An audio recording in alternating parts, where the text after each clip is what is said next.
Dan, how are you doing? I am doing great. How was your New Year's? I was just going to say Happy New Year. Happy New Year. Yes, indeed. Happy New Year 2023. 2023 is here. Oh, my. Yeah. I can't remember what I was watching. It was something on the internet about like a science fiction novel from, like written back in the 30s or 40s. And the future was like the year 2000, or the year 2020, and we're all in spaceships and yes, flying cars and robots. Yeah, boy, did we let those guys down, huh? Oh, man. And then I saw, you remember the movie Back to the Future with Marty McFly and the DeLorean, the time machine? Yes. The time difference from where that movie took place to the time that he went back in time to the 50s would be like if the film was filmed today, you would go back in time to 1993. Yeah, that is crazy. It just seems like the older I get, maybe Pink Floyd was right. Every year is getting shorter. Yeah. It's been and I just know like 2023. I mean, geez, it just feels like it's just like 3 days old now. I know. It's crazy. Because it is. There's so many things I haven't done yet this year. Yeah. Well, I'll tell you one thing I did do was I've been working on my truck. Really? Yeah. Oh boy. There is. Okay. So, we need the way we live, we got to have our vehicles. And that's why I think a lot of people have more than one car and truck because, if one breaks down, you have a plan B. And man, whenever I have car problems, whenever I have truck problems, everything just comes to a screeching halt for me. Everything. You get a little nervous? I'm a very good sleeper. I lose sleep occasionally from worrying. But the one thing that keeps me up at night is when something's wrong with the truck. Oh, yes. Mm-hmm. Yep. I can only speak for myself, but I would imagine that a lot of sole proprietors out there probably feel the same, that, there's a lot of moving parts to my enterprise. I got all kinds of different machines, but it seems like if anything breaks down or if the Martians come and steal it and fly it away, I have like a plan B or multiple plan Bs. Like if my firewood processor, my Yappa wouldn't start up, well, I got a chainsaw and a log splitter. And if my log splitter doesn't start, I got another one. And if my chainsaw doesn't start, I got like 6 others that I can, go after. But man, if that truck breaks down or the heater quits working in it, or the door won't shut, weird things happen to trucks in the wintertime. Just everything comes to a stop. Could it be my most important piece of the puzzle? Oh, I don't know. That is an interesting question. Is the pickup truck, how big of a role does it play? Yeah, well, with a delivery service, it plays a big role. Yeah. And in the way I do firewood too, even if like all my machines disappeared, which knock wood, I'd still have a plan for that because I buy a lot of firewood that's already made. And except for this last year, which was weird, I think it might have been an outlier because there was like no one had firewood for sale in their yard. So I think it's because everyone was keeping it for themselves. You can always find firewood. And if you have the sales mechanism in place, you can sell it and double your money easy. You can always move it. That's right. But gee whiz, you need a truck.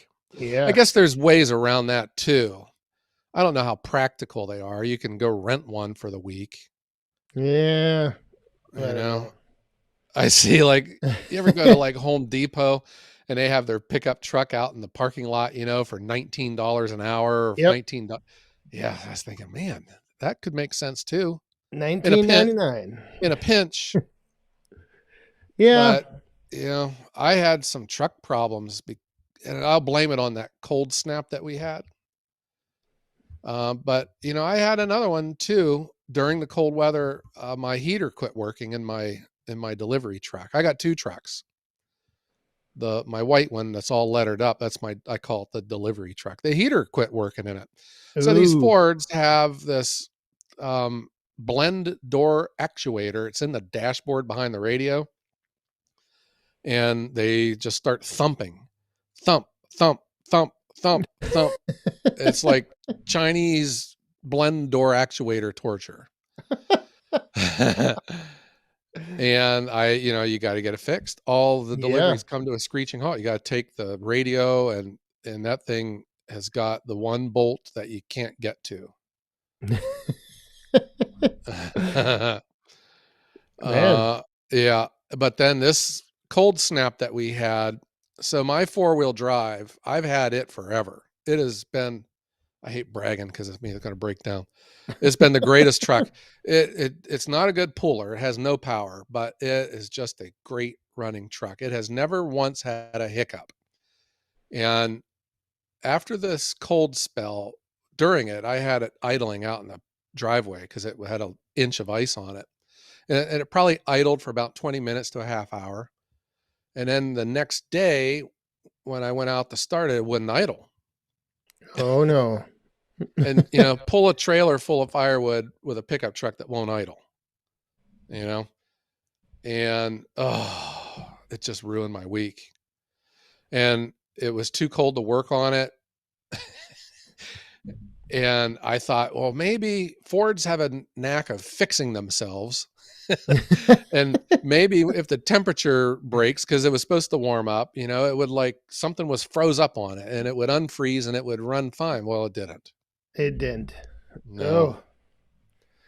And I'm just saying that is when you learn how important your truck is when you don't have it anymore. Right. I can imagine with two of them, you have to worry and about things twice as much. I mean, you have two different vehicles that The problem there, Dan, is if you have two, when one goes down, I still remember this when Dad, a few years back, he started losing vision in one of his eyes, and he was getting a detached retina, which he got operated on and it went back to normal. But that time until his operation, and the uncertainty after it, he said that he never really appreciated the fact that you have two eyes. And once you lose one, you only have one left. right. Yeah. Yep. And I was feeling that same thing with my truck. Oh man. I think if I am to address a particular area of a vulnerability that I have, a risk, it could be my aging fleet. Oh, yeah. And it's not cheap to replace or upgrade or Yeah, that's change the out. thing now. My gosh. Have you seen the prices of new trucks lately? No, I don't even They're want to the know. used ones. Gee Oh, whiz. I I've said if you need to buy yourself a new truck, you should go buy a premium oil change on your current truck. know. See, I'm in the complete opposite position of you. I mean, my truck sits and hardly gets used. Um, but I do know the feeling of when something breaks down and you have, like the unexpected. You go out, you got to get somewhere, all of a sudden your truck doesn't start. It's always Mm. when you least expect it, and it can completely throw your whole day, your whole week off. It just sucks. Yeah. It does. I don't know how you are, but my tradition every morning when I get my coffee, I'll, like, go outside and step out of the back door of the garage, and the very first thing I do is I make sure there's air in all my tires. It's just a habit I have. I think it's because I had a Vega growing up that all 4 tires leaked on it, including the oil and the antifreeze and the brake fluid. Everything leaked on that car. Wow. So it's just something I'm trained. That's the first thing I do when I wake up in the morning. I look and see if I have air in my tires. I got 2 trailers. There's 4 tires each. I got 2 trucks. I got that dump trailer, or the little dump trailer. My 2 splitters have 2 tires each. Jeez. The tractor has 4. There's a lot of air in there. Sounds like a 18 wheels and a dozen roses song coming out of here. Yeah. Then the next thing you worry about are your batteries. Is it going to start when you turn the key? Yeah. Yep. With the cold weather, that's always a big concern for me as well. Mm-hmm. That cold spell that we had, I think really, I don't know. Maybe it was because it was just the first one of the year, but it exposes vulnerabilities or weaknesses in your machines. So would you be able to get through your day without your tractor? If I'm producing firewood, I could. I wouldn't want to, just Yeah. because it is that for me is like, the center of the operation. Whether I'm moving wood around, bringing it into the woodshed, taking it to the roadside stand, moving logs around. I mean, it's just that if I didn't have that, like you, I would still be able to produce some stuff. I could still split. Yeah. But yeah, that tractor for me the tractor's the big one for me. Mm-hmm. It's probably that way for me now too, because I need those logs lifted up onto a table. But even then, I think I could probably get by. I would just get my splitter up next to a pile of logs, and I would get out the chainsaw and go to town on it Yeah. without the tractor. But I could love my tractor. I do. I love it as much as my trucks. They're such a big, big tool, a big producer. Yeah. I don't know how I got through life without one. And I don't know. I know you always have, you kind of coined that phrase, the pooling in a pickup Yeah. for starting out. And I would have to say that if you were starting out getting into firewood, a pickup truck is a reliable truck would probably be one of the main things you would want. Because Probably. how else would you go and source your material or deliver your material? I mean, it would be a big It part of certainly it. gives you control over your life. I have made comments in the past, and I still believe this. You can still be a firewood service without even owning a truck. You'd have to figure that one out. Either find someone reliable that's got a truck, or you can rent one, or do just local pickup. Yep. Which I'm the complete opposite. I don't have local pickup, so um, that's where the truck is such a big deal for me. See, and that's where I only am local pickup.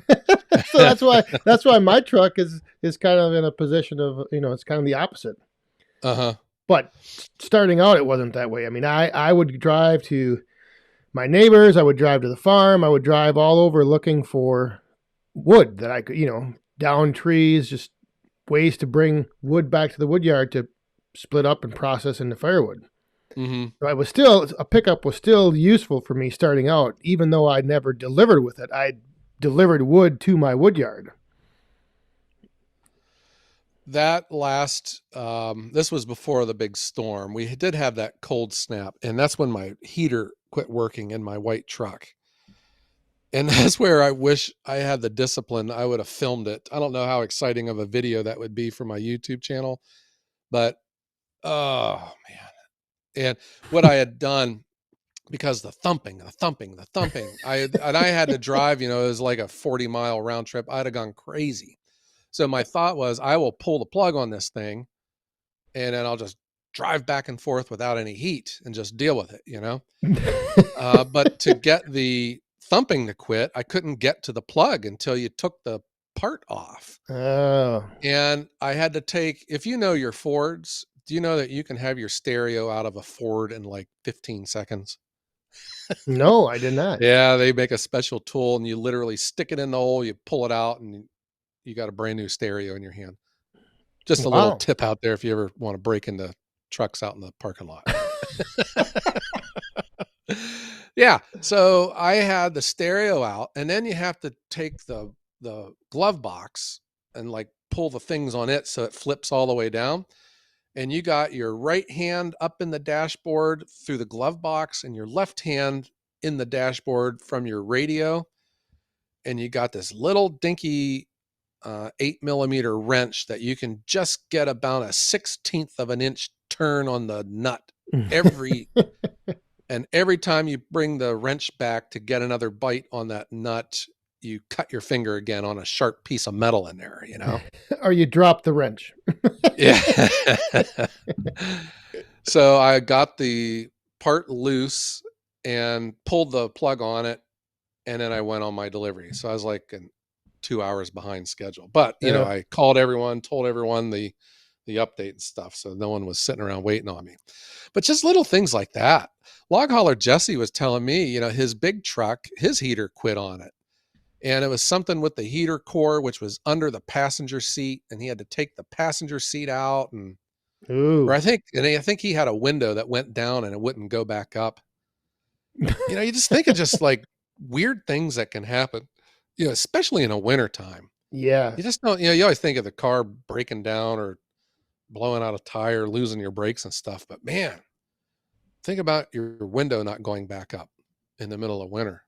Right. And those things always happen when at the worst possible time. You know, like for you, you have 2 deliveries to do.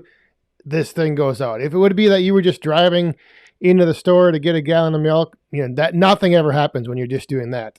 It's always when something important's going on. My wife was out at the mall, you know, in this big cold snap, and the trunk wouldn't shut. It wouldn't latch, you know, and I just figured it was frozen. She went back in. She was pretty resourceful. I was impressed. She went in and bought a can of WD-40 and sprayed it in there, and it got it to shut. Oh. But, you know, if you don't have that knowledge, there you're stuck. You're out with a trunk that won't shut, you know, and you still got to drive home. I was out one time before my door wouldn't close because, you know, the lock froze up on it. Yeah. Mm-hmm. Well, you can drive with your trunk open if you go fast enough. It just the air, you know, push it down. Right. Yeah, but then you're in like stop and go traffic, and then everyone's honking at you to tell you that your trunk is open. Yeah. Then you're thinking, wow, I never noticed. Yeah, exactly. Yeah, but that was on my mind when the truck wouldn't idle. Everything changed. Yeah. You know, a nice, happy existence just changed in an instant because your truck won't run. Because your truck is down and out. Oh, yep. Gosh.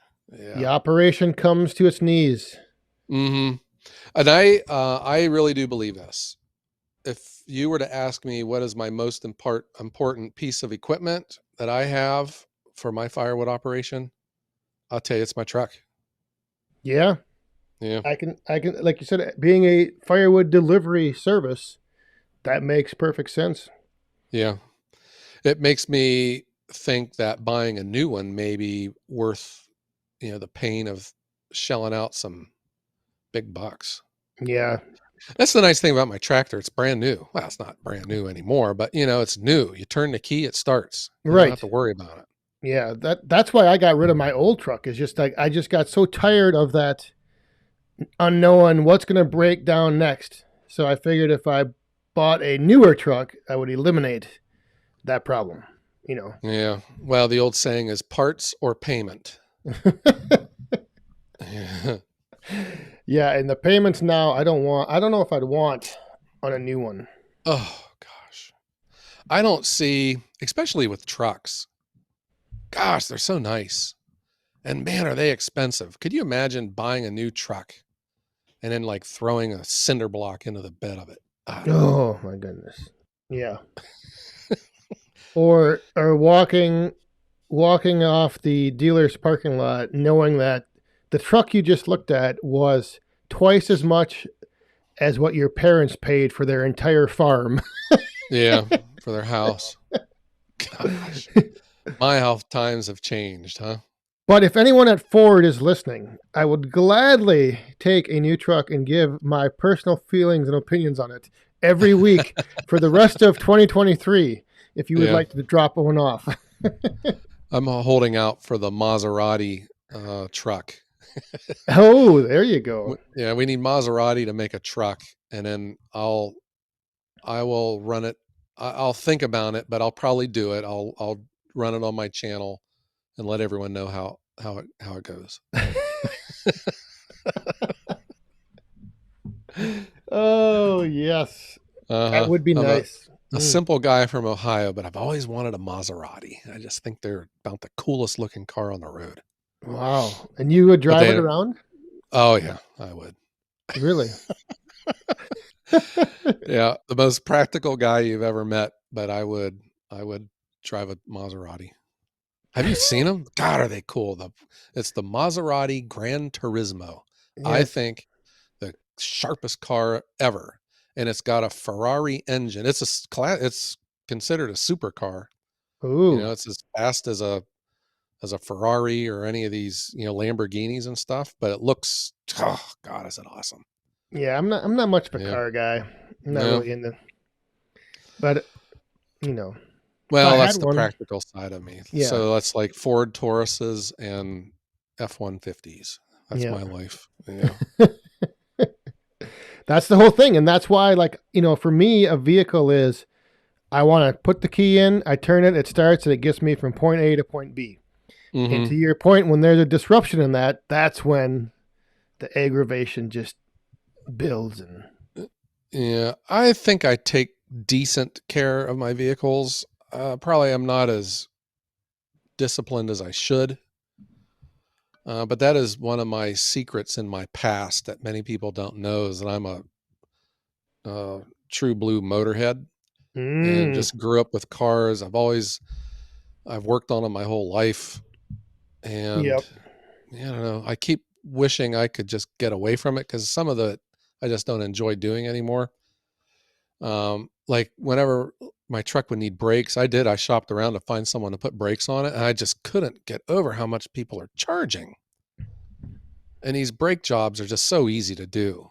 It's like 2 bolts and the caliper comes right off, and yeah, brakes are only useful when you need to stop, though. So yeah, that's true. That's why I would never do it myself. I would need someone else to do that for me. Or you could have my Vega. It had Flintstone brakes on it. It had a big hole in the floor. You could drag your feet while the car was going down the road. Serious. Oh my. You could pull back the mud flap and you could see the oil dripping onto the driveway. Nice. Yeah. Through the floor of the car. Well, Dan, we're going into the new year, and I just say that a lot depends on the weather, and we're dealing with the warm weather and the mud right now, but that's what the trucks and the machines, they've been on my mind. Yeah, and so Santa didn't bring you the new truck. No. And your old truck is having some issues. Yeah. That would really put a kink into, like you said, the operation would come to a screeching halt. Well, maybe not screeching halt, but slow it down. I have the truck fixed, though. I fixed it. I figured out what was wrong with it, and I got out of it $7.50. Nice. Yeah. It didn't have a code.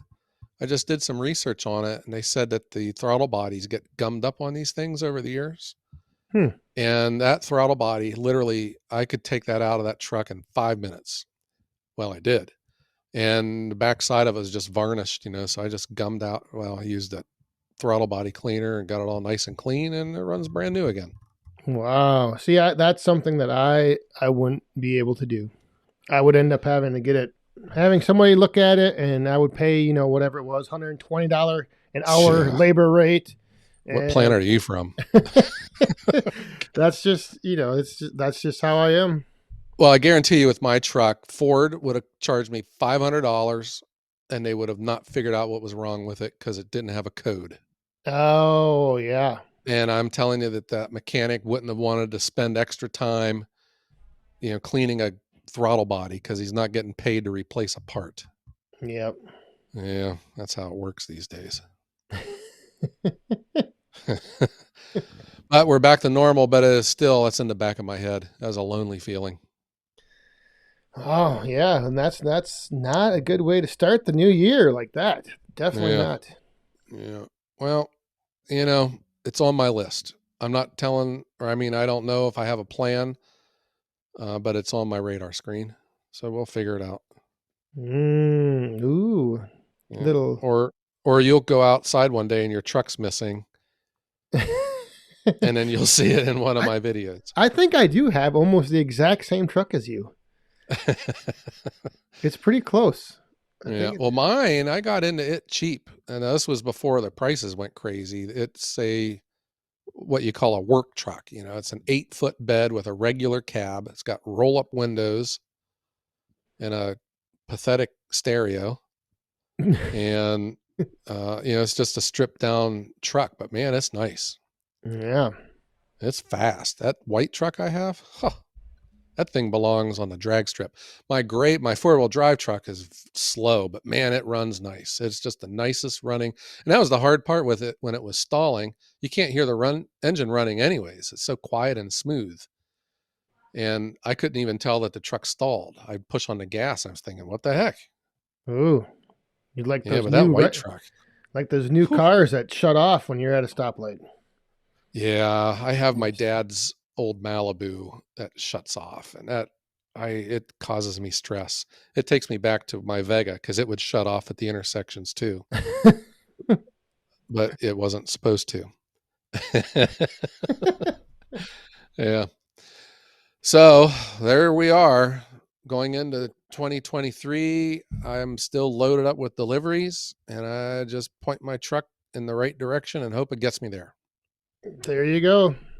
Yeah, I don't worry so much about my truck, but man, my little Coyote tractor, same thing. If if that thing would go down, it would really impact everything. We should have our own TV show. Remember Toddlers and Tiaras? We should have Tractors and Trucks. We could just sit around and complain all day that neither one of them run. All right. I wonder what the poll would be from the Wood Hounds if they had a truck or a tractor. Which one is more influential on their business? Which one has the biggest impact if it were to be down? Or not even a business, if you're just getting your own firewood. And that was the same way with me, though, before I was a business. If my truck broke down, everything came to a screeching halt because that's how I would take my truck out, to the farmers' fields and out to the woods. Oh, yeah. And bring it back. Yeah. I suppose, yeah. Well, if you have an opinion, or if it isn't a truck or a tractor, but it's something else, why don't you send us an email and let us know?